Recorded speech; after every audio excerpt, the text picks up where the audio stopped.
ওয়ালাইকুম রহমতুল্লাহি তাআলা ওয়া বারাকাতুহু। কেমন আছেন বন্ধুরা? আশা করি অনেক ভালো আছেন।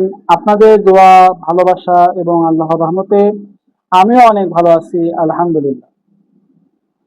আজকে যে বিষয়ে আপনাদের সামনে উপস্থিত বা যে তদবিরটা নিয়ে আপনাদের সামনে উপস্থিত হলাম, সেটা অনেক কার্যকারী, অনেক আগের, অনেক পুরাতন এবং অনেক জটিল একটা বিষয়। কারণ আমি এতগুলো কথা কেন বলতেছি যে এখনকার জামানায় দেখবেন রোগীর শরীরে জিন ভূত নামানোর বিষয়টা, জিন ভূতকে হাজির করার বিষয়টা একটু কমই হয়। ঠিক আছে, তুলা রাশি এটা সেটা ব্যবহার করে, এটা মানুষের বিশ্বাসযোগ্য না। হ্যাঁ, আমার কাছে এমন একটা তদবির আছে বা এমন একটা নকশা আছে যেটা আপনি রোগীর শরীরে ঠেকানোর সাথে সাথে রোগীর গায়ে জিন হাজির হবে, হয়ে আপনার সাথে কথোপকথন শুরু করে দেবে ইনশাআল্লাহ। শুধু তাই না, আপনি যদি এই নকশাটা সঠিকভাবে প্রয়োগ করতে পারেন, তাহলে আপনি এই নকশা দিয়ে যে কোনো জায়গায় আপনি দিন হাজির করতে পারবেন, কোনো রোগীর গায়েও না। আপনি মনে যদি করেন যে না, আমি আহ এখন এই উপস্থিত জায়গায় কিংবা কোনো একটা খালি জায়গায় কিংবা কোনো একটা গাছের উপর বা কোনো একটা ঘরে আমি দিন হাজির করব, সেটাও সম্ভব।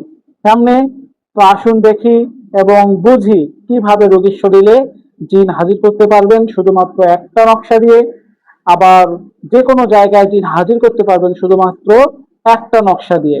চলুন বিস্তারিত বলি এবং নকশাটি দেখে আসি।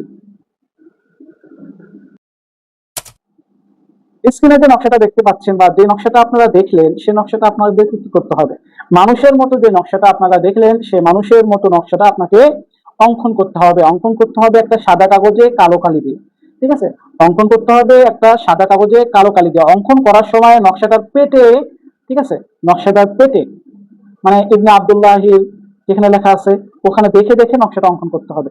ঠিক আছে, ওই নকশাটা আপনার অঙ্কন করার পর জিন ধরেছে এমন কোন রোগী বা বা জিন আছে তার শরীরে কিন্তু কেউ উপস্থিত করতে পারছে না বা তাকে কেউ ধরতে পারছে না, সেই রোগীর হাতের উপরে ওই নকশাটা রেখে দিন। রেখে দিয়ে তাকে ওখানে দেখতে বলুন, যেখানে লেখা আছে ইবনে আব্দুল্লাহ বিন আব্দুল্লাহ, যেখানে লেখা আছে ওই জায়গাটার মধ্যে দেখতে বলুন। একটা কথা বুঝে নেবেন, সাবধান, মনোযোগ সহকারে কথা শুনবেন, কোনো বিপদে পড়বেন না। জিন হাজির হওয়ার পর আপনারা জায়গাটা বন্ধ করুন। রোগীকে যেখানে বসাইছেন সেই জায়গাটা বন্ধ করুন। রোগীকে বসানোর জায়গাটা হতে হবে কোনো মাটির মধ্যে, কোনো একটা পাটি বিছায়ে, পাটিটা যেন চটের হয়। ঠিক আছে, কোনো প্লাস্টিক জাতীয় জিনিসের না হওয়াটা উত্তম, যেন চটের পাটি হয়। ওই পাটির মধ্যে তাকে বসানোর পর জিন যখন হাজির হয়ে গেল, তখন আপনারা তার চতুর কোণারে দাগ দিয়ে বন্ধ করেন, কিংবা কেউ মন্ত্র করে করে বন্ধ করেন, কিংবা লাঠি দিয়ে বন্ধ করেন, বন্ধ করে দেবেন। আপনাদের যদি বন্ধ করা উত্তম কোনো জিনিস প্রয়োজন হয় আমাদেরকে আপনি বলতে পারেন, তো আমি এই নিয়ে একটা ভিডিও বানাবো ইনশাআল্লাহ। বন্ধ করার পর আপনি এই জিনের সাথে আলাপ আলোচনা করুন, কেন এসেছে, কেন ধরেছে, কি জন্য, কি কি কি ক্ষতি করেছে, কতদিন থেকে আছে, এগুলো সমস্ত বিষয়ে আপনারা তার সাথে আলাপ আলোচনা করুন। সে কি, তার কিছু চাওয়া পাওয়া আছে কিনা, কেন সে ধরলো, এইরকম কথাবার্তা বলার পর তাকে ছাড়াবেন কিভাবে?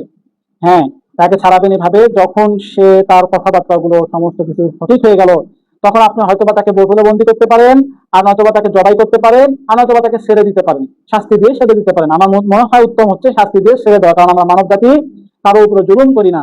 আমরা তাদেরকে শাস্তি দেব, শাস্তি দিয়ে ছেড়ে দেব, তাকে বন্দি করে রাখবো না, তাদেরকে হত্যাও করবো না।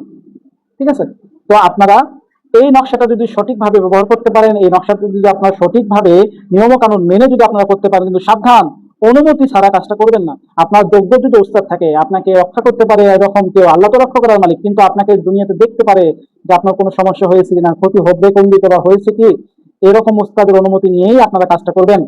হ্যাঁ, আমার থেকেও আপনারা অনুমতি নিতে পারেন, আমি ইনশাল্লাহ, আমাকে আপনারা ফোন দিয়ে কিংবা আমাকে আপনি যদি বলেন কমেন্টে, তাহলে আমি আপনাকে অনুমতি দিয়ে দেবো, কিন্তু আমাকে আপনাদেরকে আপনারা আমার কাছ থেকে অনুমতি নিতে হবে।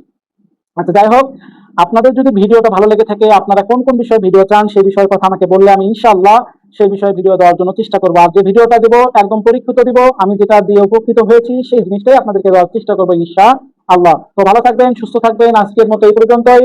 দেখা হবে নতুন কোনো ভিডিওয়ে। আসসালামু আলাইকুম ওয়া রাহমাতুল্লাহি তাআলা ওয়া বারাকাতুহু।